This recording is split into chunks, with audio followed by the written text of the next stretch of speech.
Cambridge IGCSE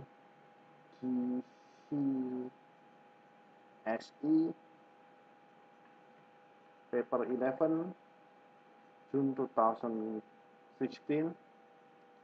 Question number 4. Change 6,000 meters to kilometers.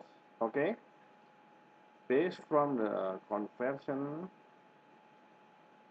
later, as you can see here, this is kilometer, hectometer,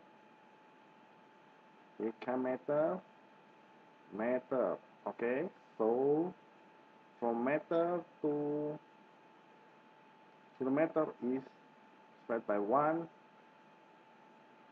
by 10. Okay, I say directly 10, 100, and 1,000.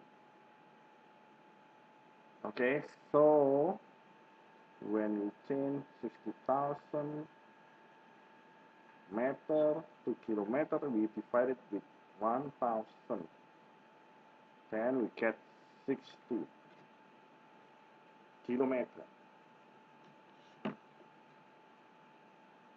That's it. That's the answer. Thank you for watching.